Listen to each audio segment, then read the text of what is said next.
haji. Haji merupakan rukun Islam yang kelima, yang diwajibkan bagi seorang muslim sekali sepanjang hidupnya bagi yang mampu melaksanakannya.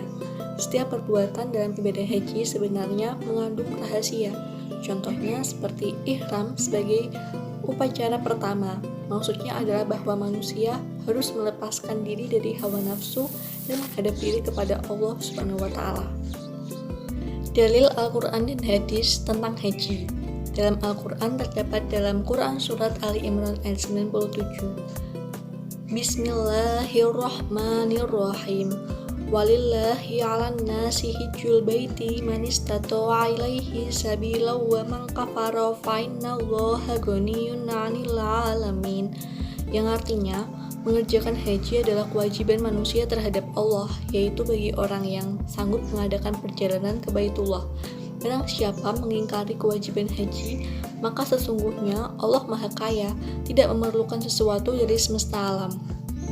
Lalu, terdapat hadis tentang haji. Dari Abu Hurairah, ia berkata, Ayyuhan nasu qad faradallahu 'alaikumul hajja fahujju. Faqala rajulun aqulla amin ya Rasulullah. Fasakata hatta qolaha salasan faqala Rasulullah sallallahu alaihi wasallam lau qultu na'am lawajayat walamastata'tum. Yang artinya, Rasulullah sallallahu alaihi wasallam berkhutbah di tengah-tengah kami. Beliau bersabda, wahai sekalian manusia, Allah telah mewajibkan haji bagi kalian, maka berhajilah. Lantas ada yang bertanya, wahai Rasulullah, apakah setiap tahun kami mesti berhaji? Beliau diam sampai orang tersebut bertanya hingga 3 kali. Rasulullah Shallallahu Alaihi Wasallam pun bersabda, seandainya aku mengatakan iya, maka tentu haji akan diwajibkan bagi kalian setiap tahun, dan belum tentu kalian akan sanggup. Hadis riwayat Muslim. Syarat wajib haji ada 5. 1. Beragama Islam. 2. Balik. 3. Berakal. 4. Merdeka. Dan 5. Mampu. Lalu rukun haji, menurut mazhab Syafi'i, ada ihram, wukuf, tawaf, sa'i, tahallul, dan tertib. Lalu menurut mazhab Maliki, yaitu ihram, wukuf, tawaf, dan sa'i. Menurut mazhab Hambali ada ihram, wukuf, tawaf, dan sa'i. Lalu terakhir menurut mazhab Hanafi ada wukuf dan tawaf. Lalu pengertian dari beberapa rukun tersebut antara lain ihram, yaitu berpakaian ihram serta niat ihram dan haji. Wukuf di Arafah pada tanggal 9 Zulhijjah. Tawaf yaitu mengelilingi Ka'bah sebanyak 7 kali. Dan tawaf untuk haji disebut juga tawaf ifadah. Sa'i yaitu lari-lari kecil antara Bukit Sofa dan Bukit Marwah sebanyak 7 kali. Tahallul artinya mencukur atau menggunting rambut minimal 3 helai. Yang terakhir tertib yang artinya urut.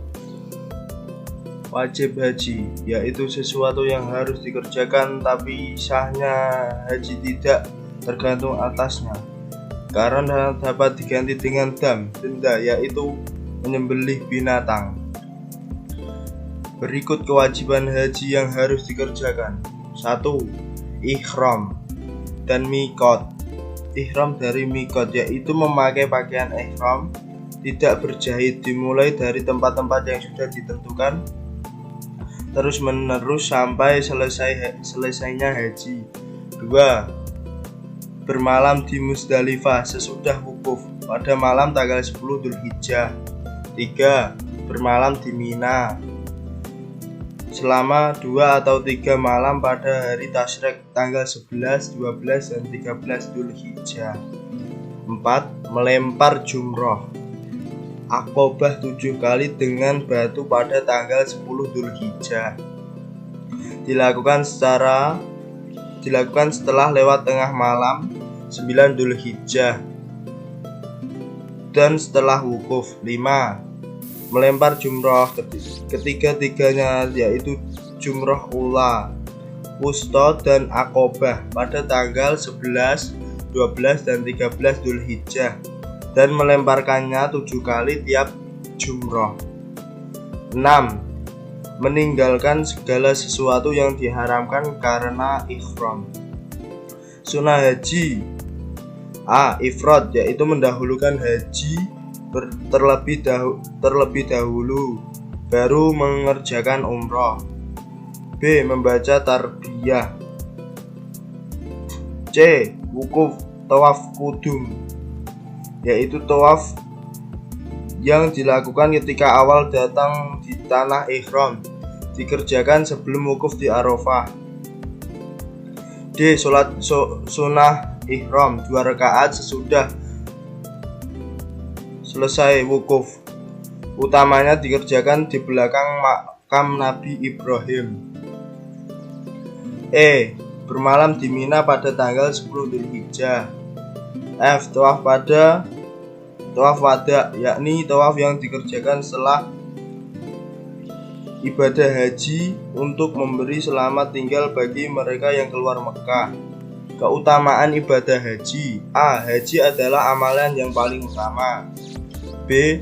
Orang berhaji dijamin masuk surga jika mabrur. C.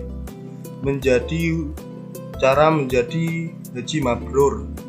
D. Pertama, mabrur berarti baik, suci, dan bersih. Kedua, mabrur berarti makbul atau diterima dan diridhoi Allah Subhanahu wa taala.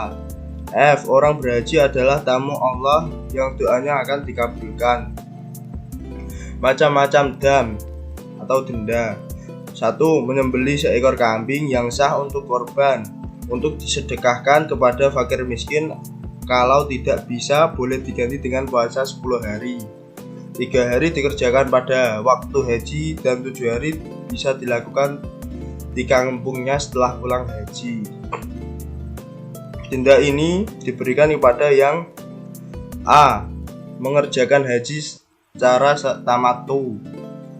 2. Mengerjakan haji secara qiron. 3. Mulai ihram tidak dari mikot. 4. Tidak bermalam di Muzdalifah.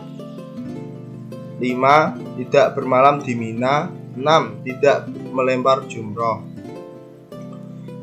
2. Menyembelih kambing untuk disedekahkan atau puasa 3 hari atau memberi makan 3 syak, kira-kira sebanyak 7 kg pada orang miskin. Denda ini diberikan kepada seseorang yang melakukan salah satu hal-hal di dalam ihram, yaitu A. Memakai pakaian yang berjahit, menyarung bagi laki-laki saja. 2. Memotong kuku. 3. C. Atau memotong rambut atau bulu badan. D. Memakai minyak harum dan pakaian ataupun badan. E. Bersentuhan dengan perempuan dengan syahwat. F. Bersetubuh sesudah tahallul awal. 3. Menyembelih seekor unta. Kalau tidak sanggup, wajib menyembelih seekor sapi. Kalau tidak, mungkin dapat diganti menyembelih 7 ekor kambing. Kalau tidak bisa, harga seekor unta ditaksir harganya sebanyak harganya dibelikan makanan untuk disedekahkan kepada fakir miskin. Kalaupun tidak sanggup, maka wajiblah diganti dengan puasa untuk tiap 1 mud makanan harga unta itu dengan puasa 1 hari. Denda ini dijatuhkan kepada orang-orang bersetubuh sebelum tahallul awal dan masih banyak lagi. Tempat membayar denda. 1. Denda yang berupa menyembelih binatang dan memberi makan dibayarkan di tanah haram. 2. Denda yang berupa puasa dibayarkan di mana saja kecuali yang telah ditentukan harus dilakukan di waktu haji. 3. Denda yang berupa menyembelih binatang karena terhalang dibayarkan di tempat ia terhalang. Hikmah pelaksanaan haji dan umroh. 1. Setiap perbuatan dalam ibadah haji sebenarnya mengandung rahasia. Contoh seperti ihram. Sebagai upacara pertama, maksudnya adalah bahwa manusia harus melepaskan diri dari hawa nafsu dan hanya menghadap diri kepada Allah Subhanahu wa taala yang Maha Agung. 2. Memperteguh beriman dan takwa kepada Allah Subhanahu wa taala karena dalam ibadah tersebut diliputi dengan penuh kekhusyuan. Ketiga, ibadah haji menambahkan jiwa tauhid yang tinggi. Keempat, ibadah haji adalah sebagai tindak lanjut dalam pembentukan sikap mental dan akhlak yang mulia. Kelima, ibadah haji adalah merupakan pernyataan umat Islam seluruh dunia menjadi umat yang satu karena mempunyai persamaan atau satu akidah. 6. Menumbuhkan semangat berkorban. Karena ibadah haji maupun umroh banyak meminta pengorbanan baik harta, benda, jiwa besar dan pemurah, tenaga serta waktu untuk melakukannya. Dan masih banyak lagi hikmah yang didapatkan dari melaksanakan haji.